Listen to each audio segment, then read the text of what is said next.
Dobro večer, ja sam Andi Miočev i gledate novo izdanje emisije Preko granice. Prošlo je mjesec dana rata u Ukrajini, mjesec dana od američke procjene da će Kijev pasti za 72 sata. Kijev nije pao. Ruske snage su usporile napredovanje u Ukrajini, a to je dovelo do sve češće gađanja civilnih meta. Međunarodne organizacije već su zabilježile navodne slučajeve ratnih zločina, korištenja kasetne municije, bijelog fosfora kao i neselektivnog granatiranja. Otvoreno je više istraga, a dokazi se prikupljaju. NATO i G7 su upozorili na korištenje hemijskog, biološkog i nuklearnog oružja u Ukrajini. Večeras govorimo o neostvarenim planovima ruske vojske, kršenjima zakona ratovanja, civilima pod opsadom i mogućnostima okončanja invazije. Ukrajinski predsjednik Volodimir Zelenski nakon mjesec dana borbi sa ruskim snagama zatražio je od NATO saveza 1% njihovih borbenih aviona i 1% tenkova. Nakon samita NATO-a generalni sekretar alijanse najavio je da će se vojna pomoć Ukrajini povećati, ali da NATO neće slati trupe u Ukrajinu niti učiniti bilo koji korak ka općem ratu sa Rusijom.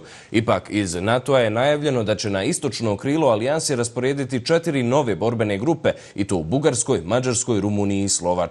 Američki predsjednik Joe Biden je najavio i slanje oružja i opreme Ukrajini vrijednih $1 milijardu. Zelenski je optužio Rusiju za korištenje fosfornih bombi, a američka vlada je zvanično objavila da su ruske snage počinile ratne zločine. Britanski mediji objavili su snimak navodnog bacanja bijelih fosfornih bombi na grad Irpin, nedaleko od Kijeva. Njihovo korištenje je zabranjeno prema pratećim dokumentima Ženevske konvencije ako postoji mogućnost da ugrozi civile. Вот сейчас снимаю. Блядь, качество, блин, конечно. Ничего, снимай. Я снимаю. Блядь, это же ужас. Посмотри, что они, суки, делают.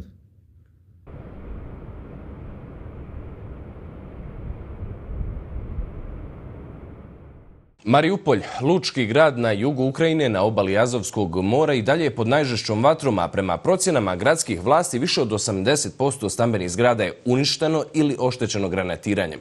Borbe se vode i u samom gradu, a rusku ponudu za predaju Mariupolja u zamjenu za siguran izlazak vojnika Ukrajinci su odbili. Snimke razorenog Mariupolja objavljene su i na ruskim televizijama, uz komentar da su grad razorili ukrajinski nacionalisti. Сквозные дома.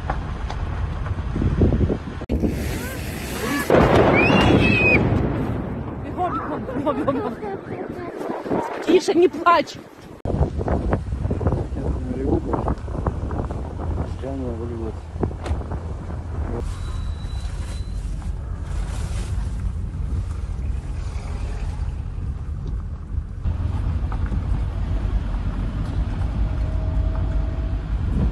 Ukoliko Rusija osvoji Mariupolj, moći će uspostaviti kopneni koridor između Donjecka, Luganjska i Krima, koji su već pod njihovom kontrolom. Nekih 70 km dalje od Mariupolja u Berdjansku, ukrajinska ratna mornarica uništila je veliki ruski ratni nosač Orsk. Samo nekoliko dana ranije, televizija Ruskog ministarstva odbrane objavila je da je Orsk prvi ratni brod koji je ušao u luku u Azovskom moru da bi isporučio vojnu opremu, a događaj su tada opisali kao epski.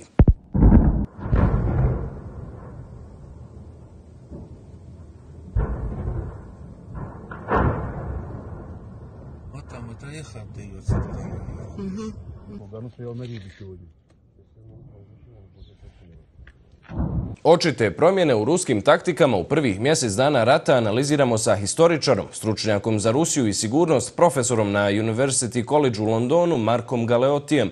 Dobro večer, Mark. Koliko dugo Rusija prema vašim procjenama može nastaviti sa ratom u Ukrajini kada je riječ o opremi, zalihama i moralu trupa? In some ways, I'm going to have to answer that question the other way around. I mean, Russia can continue, but on the other hand, if it tries to continue at the same tempo, at a certain point, it will have to focus. At the moment, it's trying to fight wars in the north, the south, and the east of the country. It can't keep that up. So either we will see it actually having to basically slow down to generally regroup, or else it'll have to focus just on 1 or 2 cities, 1 or 2 targets. Because certainly at the moment it cannot sustain this current rate of combat. Kako ocijenite ruske taktike i kako su se one promijenile nakon što su naišli na snažan otpor Ukrajinaca? It was, frankly, a very strange initial attack. And usually the Russians have a particular way in which they fight. It's very methodical. It starts with a massive and sustained bombardment by air and by missile. And then we would see carefully coordinated combined arms attacks.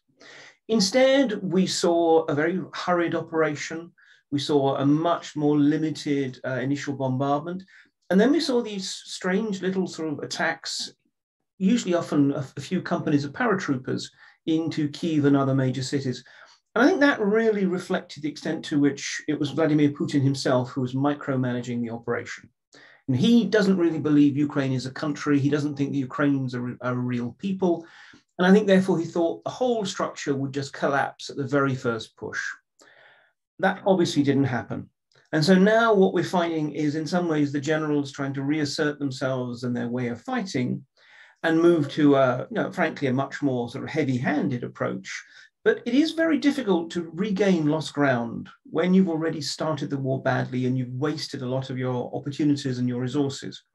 But I think this is it. We are now seeing an operation in which firepower really is being used to slowly level cities that the Russians want to take. Koji su, prema vašem mišljenju, mogući scenariji završetka rata? Well, I think the best probable case is that there is some kind of a peace deal. And yes, Russia will have to get something, and it'll probably be Ukraine renouncing NATO membership, which is something that President Zelensky has pretty much already indicated, and also some kind of recognition of Russian control over Crimea and the Donbass regions. It will frankly be a defeat for Moscow, but it is a defeat that Putin can somehow spin with his own people and say, look, we accomplished what we set out to do. So that's the best likely case. On the other hand, it could well be that this war will just simply roll on. The Russians clearly have failed to deliver a knockout blow to the Ukrainians. Conversely, the Ukrainians can't ultimately probably drive the Russians out of the country. So we may see this current brutal deadlock in which there are advances and movements, but neither side can really convincingly win, that can go on for weeks, for months and longer. Šta je sljedeće za Rusiju pod Putinom na svjetskoj pozornici? Postoje li neki zaobilazni putevi za izbjegavanje oštrih sankcija Zapada, možda kroz poslovanje s Kinom? Not really is the honest answer. I mean, if the Russians want any particular sanctions lifted, they'll have to make some kind of a peace with Ukraine. And even then, some sanctions, I think, will remain. The Chinese have made it clear that although they have a certain sympathy with Moscow in terms of its dissatisfaction with the world order, and particularly the West and NATO and European security architecture, China is not going to take any costs. It's certainly not going to jeopardize trade with Europe and with the United States that is literally an order of magnitude greater than its trade with China. So I think when it comes down to it, I think that if this war is going to continue and if the sanctions will remain in place, Russia will just simply have to hunker down. And in some ways, it'll almost be like we're back to the 1970s. The era of the high Cold War. Hvala vam za vaše viđenje i što ste govorili za Preko granice. Pleasure.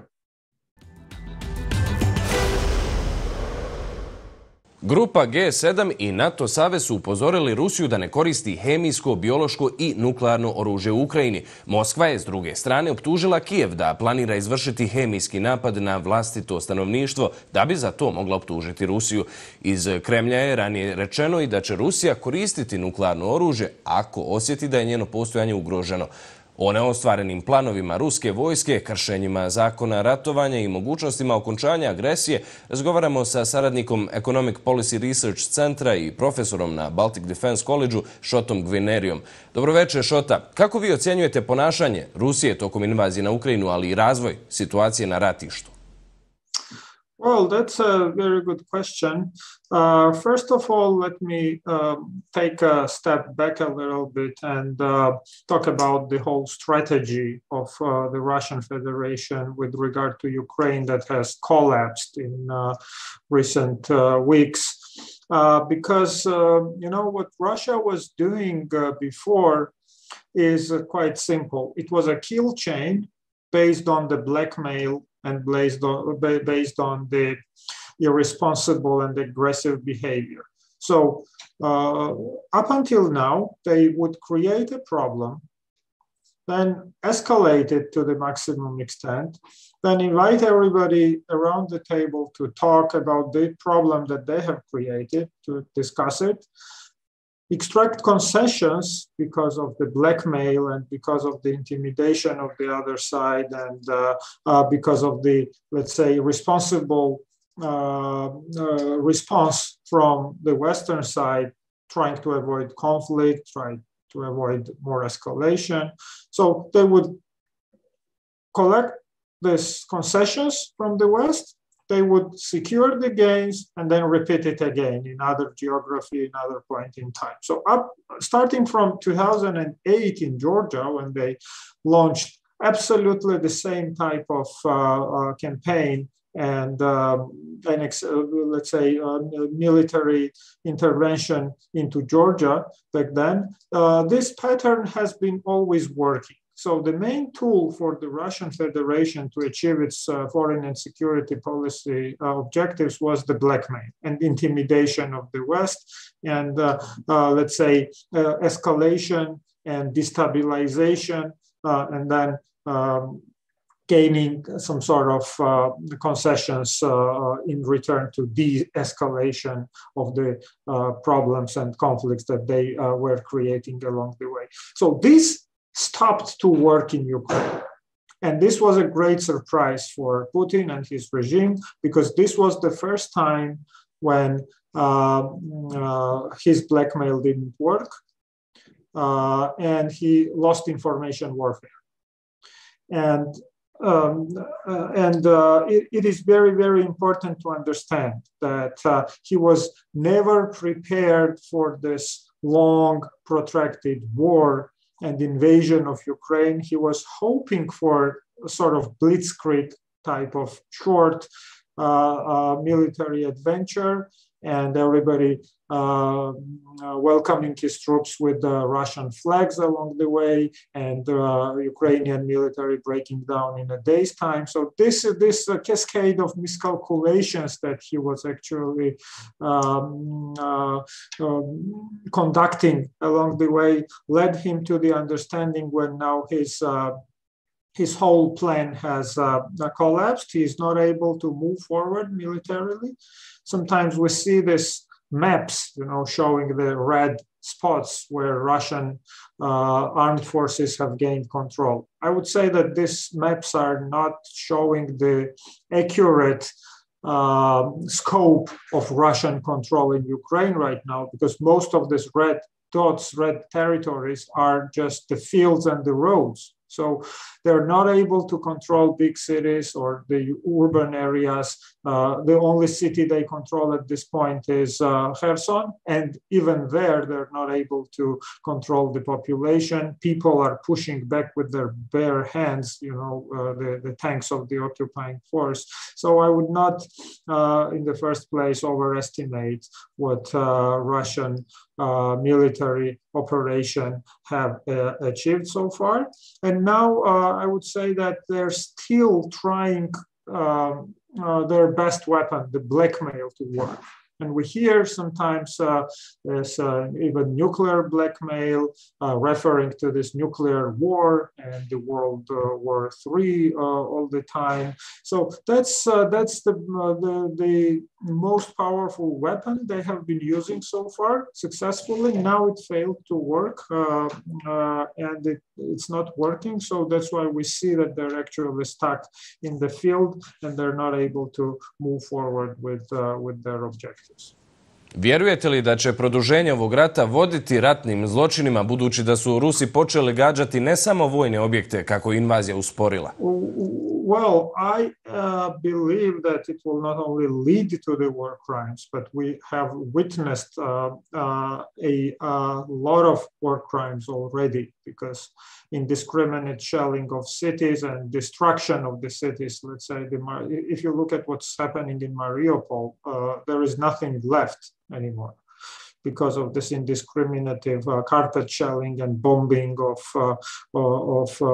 the areas populated by the civilian population, well outside the military facilities as well. So absolutely yes, I would say that there is enough evidence already, and I know many organizations and countries that are carefully collecting this evidence at this point. It is not easy to focus when focus on legal side and collecting evidences during the wartime, I understand, and the focus of media is elsewhere right now. But there are people working on this, collecting all this evidence, and I'm pretty sure that there is more than enough to prove that the war crimes in Ukraine has been committed by the Russian troops. Postoji li mogućnost procesuiranja takvih ratnih zločina na međunarodnim sudovima jer Rusija nije potpisala povelju Međunarodnog krivičnog suda u Hagu? Well, that's another issue. Enforcing the decisions of the international courts and tribunals is another story. And unfortunately, I do not have a silver bullet answer for you on this question. It will largely depend on how this war will end. I see an inevitable defeat of Russia's military in Ukraine now, but it will definitely have a direct consequences on the political processes within Russia as well. So we will have to see if Putin's regime will be able to hold to power for much longer, which I seriously doubt. Then it will be very difficult to execute and implement the decisions taken by the international courts and tribunals. But if Putin's regime, which is badly shaken by let's say, unsuccessful military adventure in Ukraine, by the sanctions, by a very difficult socio-economic situation right now in Russia. If this shaken regime falls, then it will be an absolutely different story. So it will, I think it's still too early to speculate on the implementation of decision of the courts, but I expect that there will be decisions by the courts after they have carefully examined all the evidence that will be submitted to them about the war crimes committed by the Russian troops. But, you know, one thing is for sure that this is a lengthy process and it takes a lot of time. If we take Georgia's example, we have submitted our cases of war crimes committed in the territory of Georgia during the war in 2008, back then in 2008, and we have seen the decisions of the courts coming out now, this year, few weeks ago. So you can imagine how much time it took for our cases to make it till the end. And I do not expect that in these circumstances, it will be a much different procedure. So it's a long-term process, but I definitely see the end of this process when the guilty for the war crimes will not be able to hide from the justice in the long run. Hvala vam što ste govorili za Preko granice. Thank you. Prema posljednjim zvaničnim podacima Ujedinjenih naroda, tokom ruske invazije na Ukrajinu ubijeno je 977 civila, a više od 1000 je povrijeđeno. Iz UN-ovog komesarijata za ljudska prava je objavljeno da vjeruju da su stvarne brojke značajno veće, jer je dotok informacija sa područja gdje se vode intenzivne borbe, poput Mariupolja, usporen, a mnogi izvještaji nisu potvrđeni. Glavni tužilac Međunarodnog krivičnog suda u Hagu, Karim Khan, zatražio je od koalicije 38 zemalja koje su sudu ponudile finansijsku, vojnu i pravnu pomoć da podrže njegovu istragu o ratnim zločinima u Ukrajini. Poručio je da stvari mogu postati još gore bez pravovremene reakcije. Khan je istragu otvorio 4 dana nakon početka ruske invazije. O kršenjima zakona, ratovanja civilima u gradovima pod opsadom i procesuiranju ratnih zločina u nastavku razgovaramo sa višom istraživačicom kriza i sukoba Human Rights Watcha Belkis Vile. Dobro večer, Belkis. Šta je Human Rights Watch zabilježio tokom rata u Ukrajini? Da li ti incidenti predstavljaju moguće ratne zločine?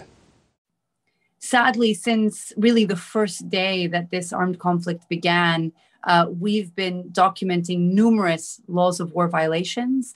These include attacks in civilian populated areas with the use of cluster munitions by Russian forces.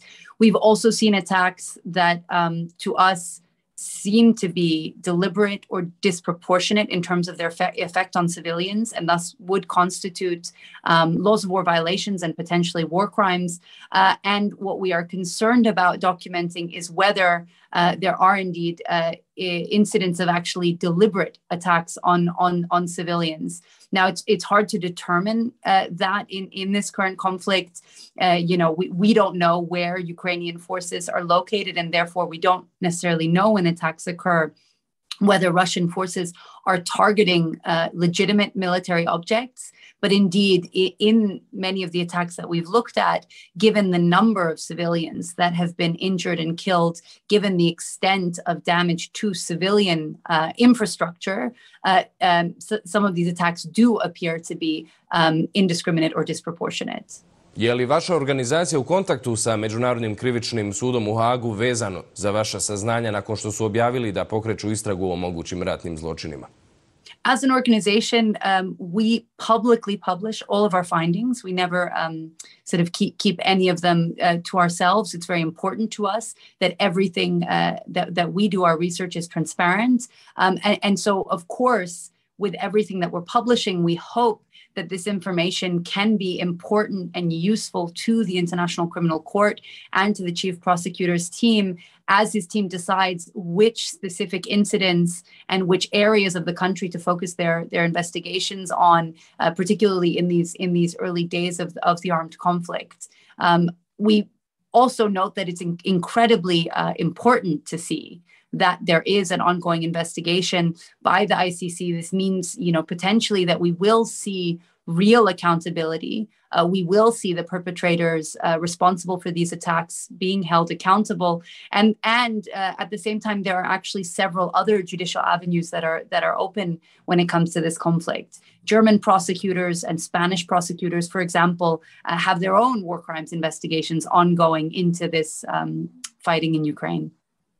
Kakve informacije imate o situaciji u Mariupolju, gdje je po mnogima i najteža situacija po civile u Ukrajini? In the last few days, we've had an opportunity to interview dozens of civilians who made it out of the city of Mariupol. As you may know, on March 2nd, once the city became besieged by Russian forces, it was completely cut off from the world. Phone networks were then down, so people inside could not communicate with the outside world. TV networks were down. People were not able to get information on what was happening, either inside their own city or outside of the city, but all routes in and out of the city were cut off as well. And that meant that the people of Mariupol had to go into their basements, shelter, because there was ongoing shelling all around the city. They had to seek things like melting snow, flushing out their heating systems just to get access to water. They had to, eat their foodstuffs that they had at home, and stores are dwindling. Medication is running low in the city. And the life that people in Mariupol have been living for the last over 2 weeks now is truly horrific. What we know from the people we interviewed is that they were able to get out of the city. That's how we were able to communicate with them. They got out because they had personal vehicles. And after days of waiting for humanitarian corridors to be set up, corridors that would have allowed them to evacuate safely, they realized that this wasn't happening and that they had to take matters into their own hands. Multiple families I spoke to told me essentially, we knew either we would starve to death in our basement or we could try and leave the city and might die on the way out, but it was worth the risk to do that. These were people that then got into cars, drove out sort of their own initiative, but ended up gathering in large convoys of personal vehicles. They drove through Russian-controlled territory for some distance and then made it over to the Ukrainian-held side. But all of the people I spoke to noted to me, they are the lucky ones. They are people who had access to private vehicles. They left behind thousands more people who do not have the same resources and the same access to get out of the city. What we hear from local authorities is that over 200,000 people are still stuck in the city of Mariupol. Hvala vam što ste govorili za Preko granice. Thank you. To je sve o centralnoj temi, sada je zaista vrijeme za neke drugačije novosti. U gradu Diyarbakir na jugoistoku Turske je održan tradicionalni proljetni festival Nevroz. U gradu poznatom kao središtu Kurda u Turskoj okupilo se više stotina hiljada ljudi.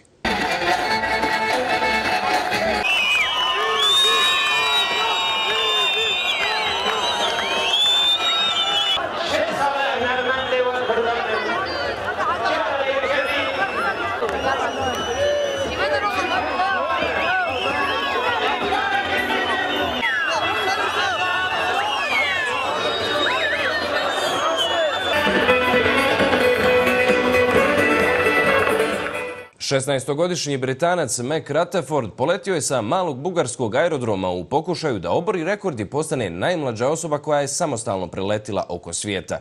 Njegova starija sestra je početkom godine uspjela u tom naumu, a za putovanje joj je trebalo 5 mjeseci.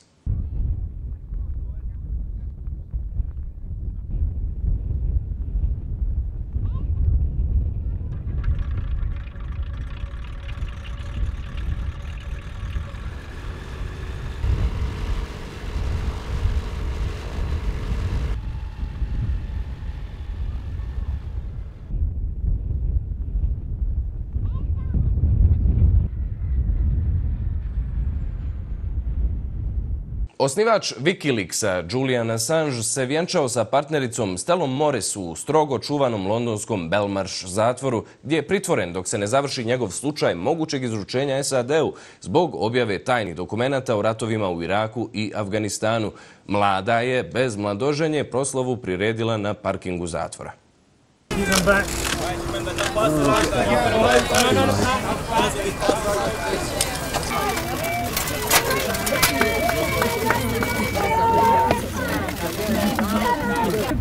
We love you. You're simply the best. You're simply the best. Yes. Thank you guys. I don't know what to say. To je sve za ovo izdanje Preko granice. Hvala vam za pažnju i doviđenja.